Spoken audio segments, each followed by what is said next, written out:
Good morning, everyone. My name is Mighty Stream, and I'm going to do your June the 11th just for today in a meditation. If you need to reach me, feel free to do so at recoveryofhope21@gmail.com. The title of today's meditation, let's see here, Living Clean. As we recover, we gain a new outlook on being clean. Life can become a new adventure for us. That comes from our basic text, page 91. The using life is not a clean one. No one knows this better than we do. Some of us lived in physical squalor, caring neither for our surroundings nor ourselves. Worse, though, than any external filth was the way most of us felt inside. The things we did to get our drugs, the way we treated other people, and the way we treated ourselves had us feeling dirty. Many of us recall waking too many mornings just wishing that for once we could feel clean about ourselves and our lives. Today we have a chance to feel clean by living clean. For us addicts, living clean starts with not using. After all, that's our primary use for the word clean in Narcotics Anonymous. But as we stay clean and work the 12 steps, we discover another kind of clean. It's the clean that comes from admitting the truth about our addiction rather than hiding or denying our disease. It's the freshness that comes from owning up to our wrongs and making amends for them. It's the vitality that comes from the new set of values we develop as we seek a higher power's will for us.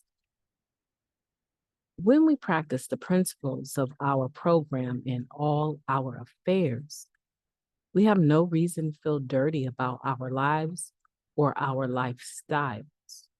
We're living clean and are grateful to be doing so at last. Clean living used to be just for the squares. Today, living clean is the only way we'd have it, just for today. I feel clean because I'm living clean, and that's the way I want to keep it. Let's take a moment of silence, followed by the we version of the Serenity Prayer. Moment of silence now, please.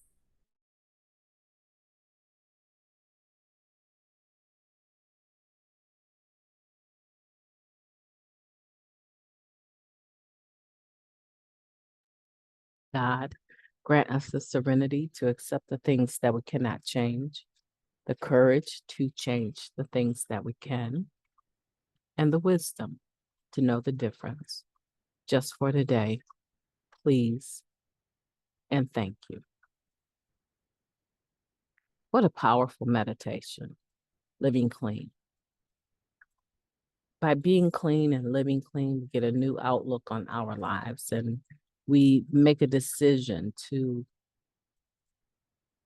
use the 12 steps to help us get there, apply the 12 spiritual principles within the steps, and there's far more than 12, but each step does have one main representative spiritual principle. And we use those to change how we interact with people, how we move forward, the decisions that we make or don't make, or the things that we agree to do or don't do, the way that we decide to talk to people or not talk to people, the way we decide to treat them or not treat them. These spiritual principles are guiding for us throughout our life. And it's a decision that we make to be more than just clean. We decide to clean up everything about us, even the minuscule stuff that may not be so glaring to anyone else, but we are aware of it. We decide to apply the spiritual principles even to that. And before you know it, we're not just abstaining from the use of drugs. We're not just clean in that sense. We're living clean. We're living clean. And that is a deeper meaning because it also embraces being clean from the use of drugs. But it also on a broader scope means we're clean from dirty thoughts and dirty behavior and dirty actions and motives. And who would ever know any of this stuff? Except for ourselves, maybe those close to us, our higher power, God Himself. See, it takes a lot more to clean up the things that other people can't see than just clean up the things that other people can see.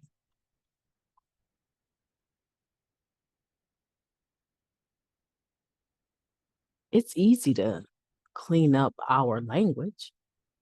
We have many meetings that say, you can't cuss here, right? Don't cuss here. This is an inside job. Let's not cuss here when we share. It's easy to observe that for an hour or two. Oh, how about a lifetime? It's become so socially acceptable in some circles to behave that way. That after we leave the meeting or there's no longer a rule that we have to observe, we go right back to what's comfortable.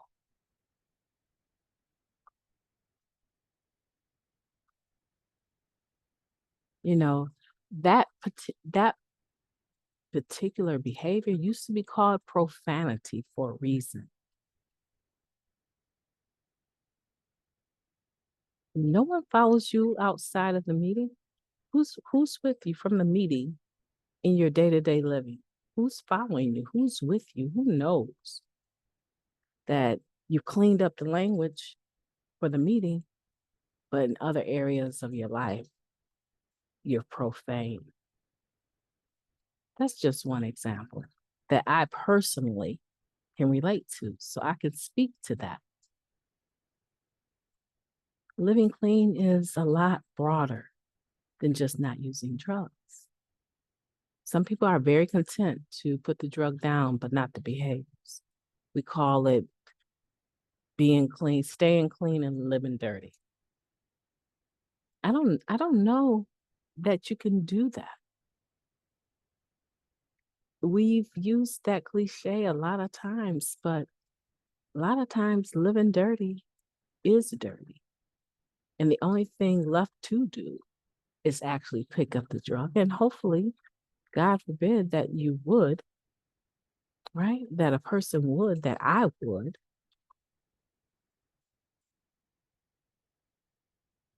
But a lot of times you're just a step away.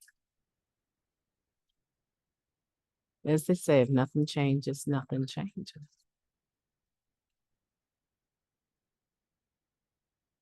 I was hanging out with some people that were not in recovery at all. Like social butterflies. After work, the first thing they do is go to 501 parties, right? Make sure they get a drink in their system because they just deserve it. They had worked so hard. You know, it wasn't a concept to them that they would ever in life not drink. And I can't remember exactly where, but I know I had less than 5 years, had less than 5 years clean. And it had to be some gathering, like maybe a reception. It was something that had me in the atmosphere of a bar. Right? Everyone had a drink on the table. And back in the day, when you're cool with someone and you're drinking something different than they're drinking, it's not uncommon for them to tip their glass towards you and say, use your straw and take a sip, try this, right? And I remember thinking, let me try that. Let me have a sip of that, try that. And just as quick as that dirty thought came to my mind, I thought to myself, oh my goodness, it's still there. After all this time, that thinking is still there. It's still there. I have no business being in this atmosphere because there's nothing to say that in the middle of dancing and having a good time, I would not reach for my girl's drink and have a sip just to taste. There's nothing to say that I would not do it. And thankfully, I have the clarity of mind right now to realize that thought is there. I do not need to be in this atmosphere. I need to figure my way out of this and not put myself back in this situation because it's too second nature for me to reach for the drink in a spirit of let's hang out, party, and have a good time. What you drinking? What you drinking? Let me try that, girl. No, no, I don't belong in the atmosphere.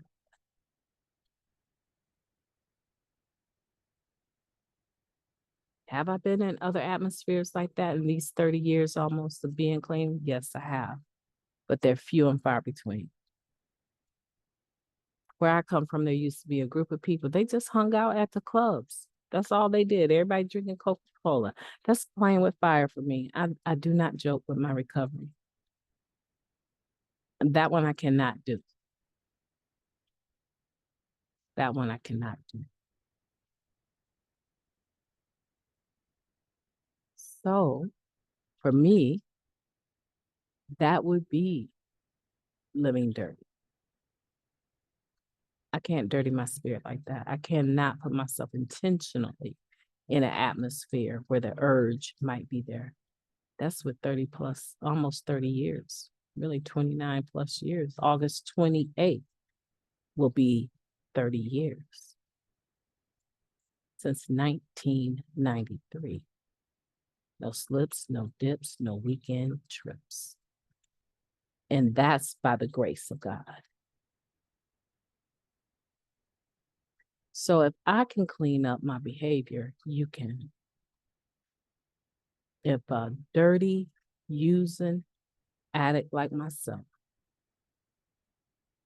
can get clean and stay clean and use the spiritual principles and the fellowship to allow me to clean my way of living up, you can do it too. My name is Mighty Stream. I've enjoyed talking to you. I feel clean because I'm living clean today. And that's the way I'm going to keep it. Today, I hope that you feel the same and commit to the same.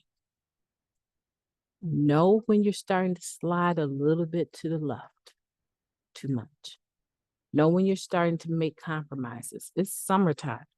Where I live, it's summertime. So that means that fewer people in the meeting rooms, more relapses, and in this particular city, more opportunities for death by gunshot or overdose. We're going to lose some this summer. I hope not, but I'm always at the ready because I know that it's only one bad decision or being in one place at the wrong time.